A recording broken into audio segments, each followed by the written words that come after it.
Hello viewers, I'm Ishani Mehra, Managing Faculty, Vivek Tech, English, Arts and Science Center. Today we have with us two specialists from the field of medicine, Dr. Abhishek Sachdeva, an eye specialist from Sachdeva Netralaya, and Dr. Akriti Gupta, a gynecologist. As we all know, diabetes is very common nowadays.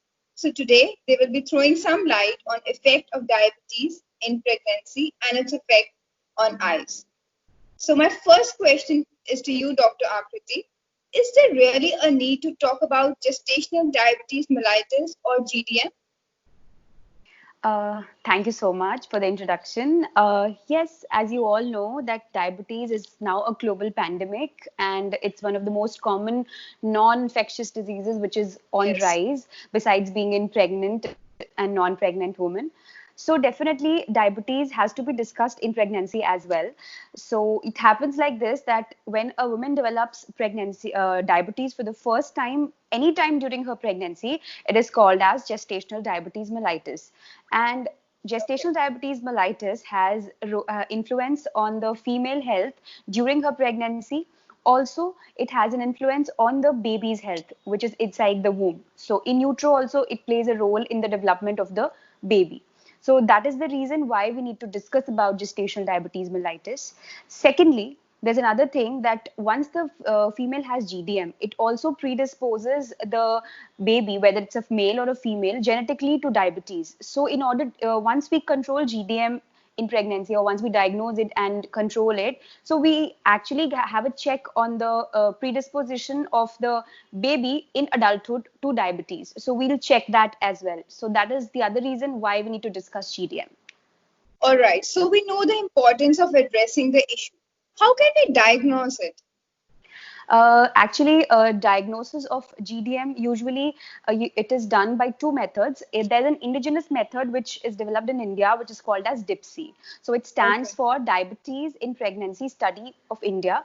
So it was seen that if we give 75 grams of glucose in 1 liter of water to a lady when she visits us in the clinic, and we ask her to drink it over half an hour. So a blood sample is collected after 2 hours of the patient has drunk the sample. So after 2 hours, they All collect a right. blood sample. So if the value, we have decided a cutoff. So this test is actually according to the Indian ethnicity. So we all fall into a high. The females of Indian origin, they fall into high ethnic group. So the cutoffs taken is at 140 milligram per deciliter. So that is the basic cutoff which we follow. So if we divide two into less than 140 and more than 140, so what will we get? So if it is less than 140, so there can be two subcategories in this. That first is that the first is that if it is between 120 and 140, it will be called as impaired glucose tolerance. And if it is less than 120, it will be considered as normal. Okay. Second group, which was more than 140. So if it is more than 140, it will be labeled, the lady will be labeled as gestational diabetes mellitus. But if suppose it is beyond 200 on that 2 hour recording, so it will be directly called as diabetes mellitus of pregnancy. So these are those group of women who were previously suffering from diabetes, but they did not undergo any blood test before their pregnancy. And now in the first time All when they right. came for pregnancy, after they got their blood test done, so their sugar levels came out to be directly 200. So they are basically the ones who had already had diabetes, but they had never got diagnosed. So they are the diabetes mellitus in pregnancy. So this is one category, one way in which we can diagnose, that is DIPSI. Second question comes that do we need to do this test for all pregnant women? So for Indian women, which I told you as that they are the high risk ethnic group. So the Asians are the high risk ethnic group. We have to undergo a universal screening for all the pregnant women, irrespective of whatever age and whatever part of the country they are from. We have to undergo this test, and it has to be done as early as possible. So if she comes at the first visit, or if she's coming at 10 weeks or 12 weeks, the first visit she makes, you have to do the blood test, that is the DIPSI. And suppose if it comes out to be less than 140, do we just simply say that she is not suffering from diabetes? So it is not like that. We have to again do this test at the third trimester. That means around 24 to 28 weeks, means around 7th to 8th month, in between that time. So that, because since we are in the high risk group, we can develop this diabetes even in the third trimester, which is actually the predominant period when the increased levels of glucose happen in the body, in the female body during pregnancy. So we have to recheck it. And then only once it is less than 140, we call her that she's not GDM and then go ahead with that. So there's another word I want to tell about is about the second test, which is the WHO OGTT, that is the oral glucose tolerance test. But since majority of the doctors in India, they're doing DIPSI, so OGTT I'll not discuss in detail. The only disadvantage of OGTT is that it requires the lady to be fasting for 8 hours, unlike DIPSI. So anytime if she comes, even if she's not fasting, if she's had her breakfast or lunch, you can undergo DIPSI for that lady. However, OGTT, you need a minimum 8 hours fasting before doing that test. So the dropout rate is less with DIPSI. And second, it requires 3 blood samples instead of just 1 blood sample in DIPSI. So that's again another disadvantage of OGTT.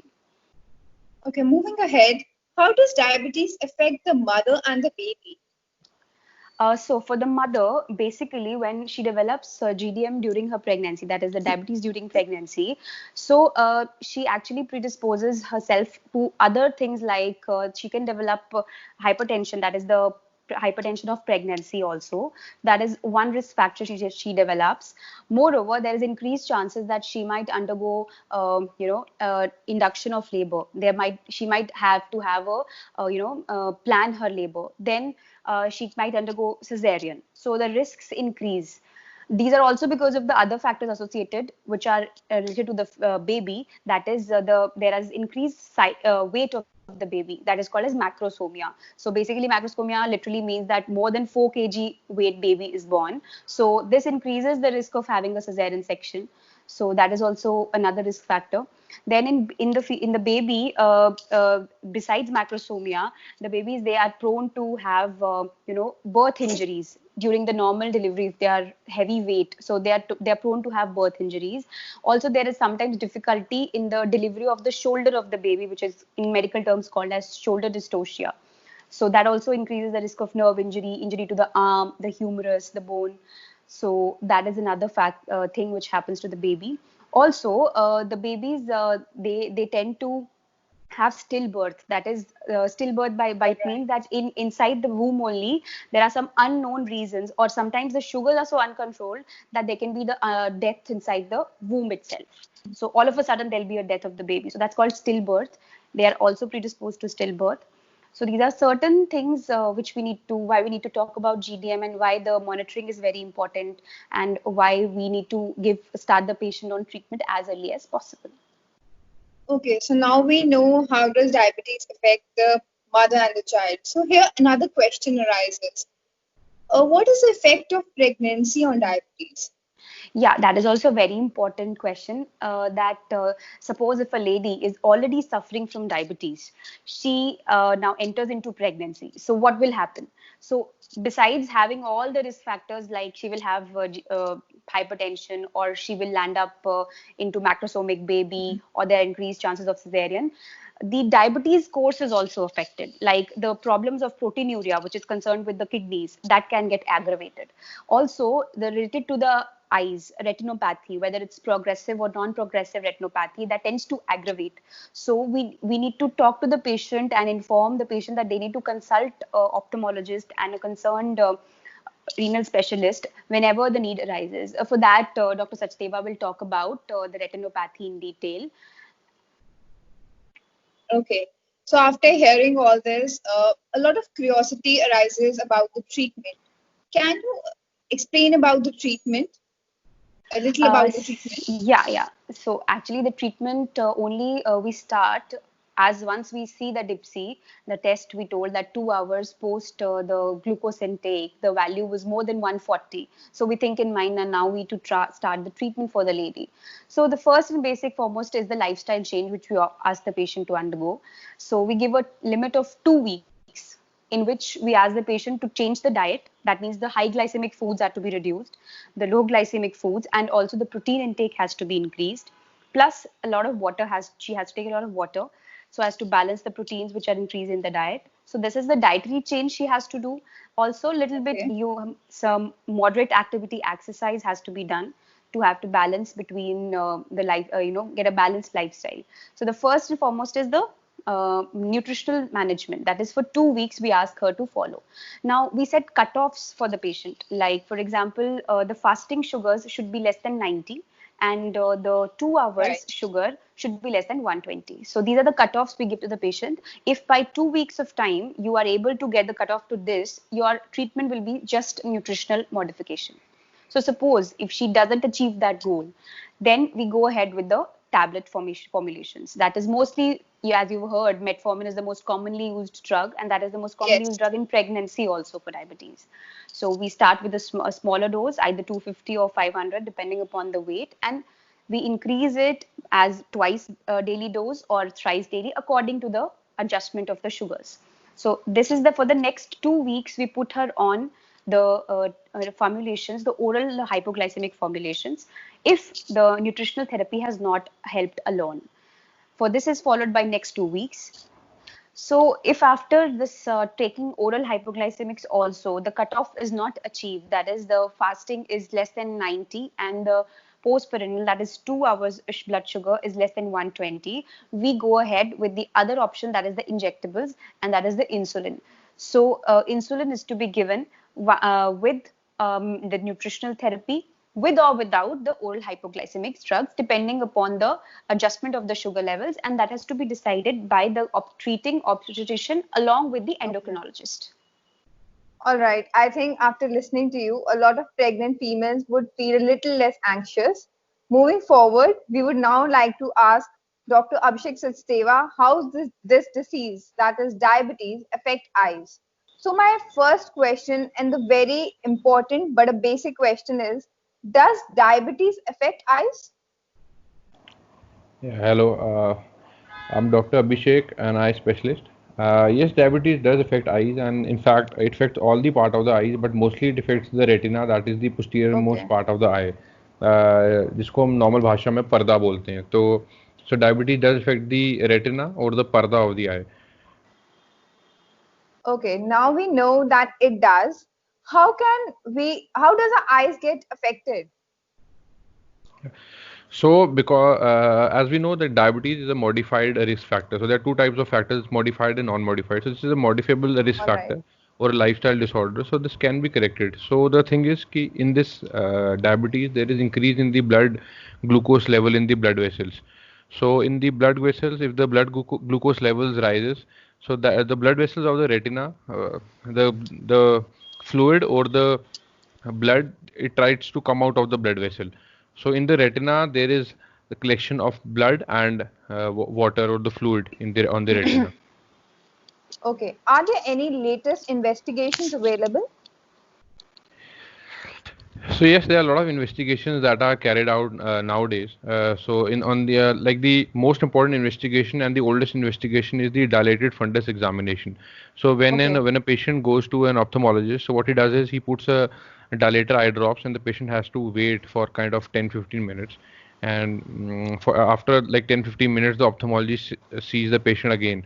So during that time, the pupil of the patient dilates, and so that the ophthalmologist can see the posterior part of the eye or the retina very properly. So with the dilated fundus examination, it is very much easier for the ophthalmologist to comment upon the retina or the effect of the diabetes on the retina. All right. And when it comes to the latest investigations, there is an investigation called as an OCT, which is the kind of CT scan of the eye in a very simpler language. So we do an OCT, which is a non-invasive technique. So nothing is injected inside the patient. So it's just that the patient has to sit in front of a computer kind of an instrument, and the computer takes the picture of the posterior most part of the retina, which is a very latest and a very useful technique. The other thing that is done is called as a FFA. It's the fundus fluorescent angiography. So it's like any other angiography. What we do is we inject a dye from the patient's hand, and the dye goes to the eyes, and we kind of see the blood vessels of the eyes.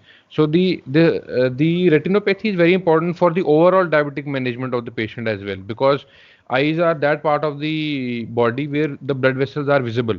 So because of this, when we in the fundus fluorescent angiography, we kind of see the leakage of the dye or the other changes that are seen. So the OCT and FFA are the very latest and very useful techniques that are followed. Okay, understood. So, as rightly said, prevention is better than cure. Can you tell us about how to prevent its effect? So as I mentioned, that diabetes is a modifiable risk factor, and it's a lifestyle disorder. So it's better is the damage that is gone to the retina is not a very जिसको हम normal भाषा में बोलते हैं एक अच्छा उसका prognosis नहीं होता है. It's not a very good prognosis. So the thing is कि it's better to prevent it, and the prevention is like any other effect of diabetes. The best thing is to control the diabetes as far as possible. Yes. To control the blood sugar level as far as possible. For that, we have to take the proper diet as mentioned by Dr. Saab, and other exercises the patient has to undergo, and so that the blood sugar level remains low and in a normal limit, and the effect of retinopathy is decreased as far as possible. So, my last question will be same for you as well. What are the treatment options available? Yeah, so with the in this era, the treatment options are there are a lot of treatment options. So when we first start, if all the sugar control and other uh, lifestyle disorders, if still the persistence of the diabetic retinopathy still continues, so what we do is we start with an NSAID. So that reduces the effect of the diabetes on the eye. So if the patient is not improved with the drop also, so then the patient has to undergo certain injections. These are intravitreal injections, which are nowadays we inject into the patient eyes. So if he doesn't improve with intravitreal injections, or there is some laser therapy that the patient has to undergo. So if both with laser therapy and with intravitreal injection the patient doesn't improve, so then we have to think of surgery, which is vitrectomy in this case. So we have to kind of, because there is blood that gets in front of the patient's retina, so we have to remove that blood, so that as we know that the image is found on the retina, so we have to remove the blood that is in front of the retina, so that the image is found on the retina, and the patient vision improves. All right. Thank you, Dr. Abhishek and Dr. Akriti, for giving us these insights. And thank you, viewers, for listening us till the end. In case you have any questions, please drop them in the comment section. Stay safe and stay healthy. Thank you. Thank you. Thank you.